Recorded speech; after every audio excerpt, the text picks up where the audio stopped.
Hello guys, and welcome to another episode. Today I want to show and talk about my setup for this year competitions in barebow. And this bad boy here is going to be my barebow this year, and I just got it tuned in with the arrows I'm using and it shoots beautifully. So yeah, I just want to talk about what's going on here and the setup. I got the riser here.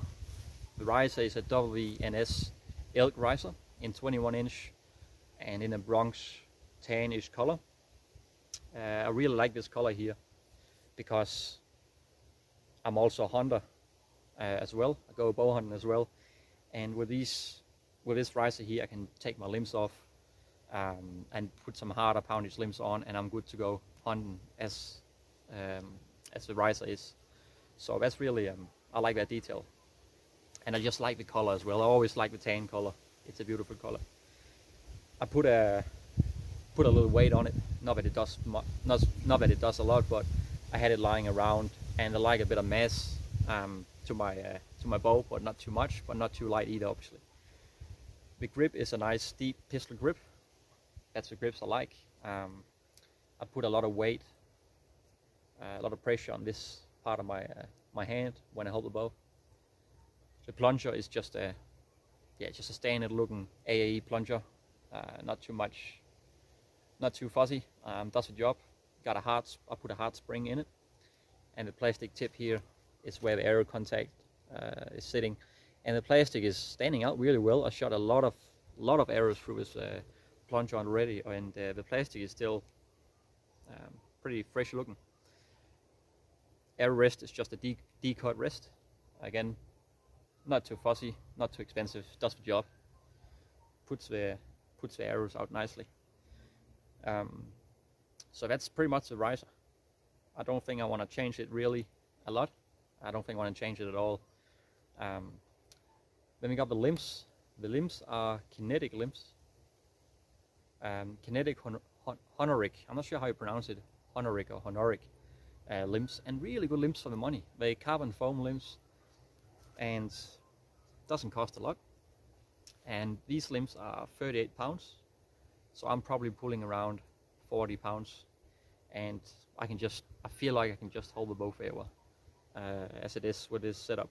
So perfect limbs for me, perfect poundage. String is a Jack Spring string, custom string, really beautiful string. I like this color, and just really quiet and really got a bit of speed to it as well. With this setup here, I have a point on around 35 meters, which is really close to my hunting setup, so I really like that. So it doesn't change a lot in my sight view when I go from bow to bow. And I'm gonna be using this for primarily 3D and maybe some indoor later on. And my average 3D distance is roughly 20 meters. The targets are averagely around 20 meters on the competitions I go to, and that gives me a gap that is mostly around the ankles or the knees on the 3D targets, the 3D animals. So it's really easy for me to remember, and it's I feel like it's a good reference to where I want to hit, so I have that gap. And if once in a while there comes a target that's further out, and then I can be close up to the 10 ring with my gap. So yeah, really sort of versatile gap, point on distance. Later on, I'm thinking about building up a ABA setup, and I'm thinking about getting exact same riser, maybe in different color, and then with a little bit higher poundage, and set that up for a further distance in point on, because ABA is a bit further out. So that's pretty much it. I just finished tuning my arrows a couple days ago, and I'll show my arrows as well.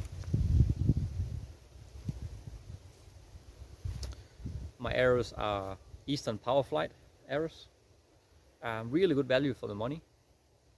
Doesn't cost a lot, so if I break some, it doesn't hurt my wallet to get a dozen more. And I just put some AA max vanes on it. They fly beautifully. 3 inch, does the job.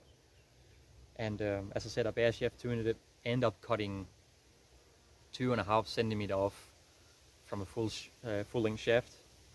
The tip is an insert on about 20 grain, and then the tip is 125 grain insert.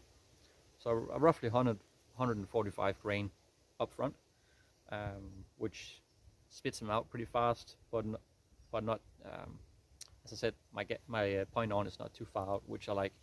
I don't like it to be too far, so they go really good together. So that's pretty much it, guys. Really stoked to use this bow for this year, and probably next year as well. Didn't get to shoot so much last year in competitions because of COVID, so this year here I'm ready. So yeah, stay tuned for next video when I'm gonna have a bit of a training session on my target here, and have a bit of a practice. See you later.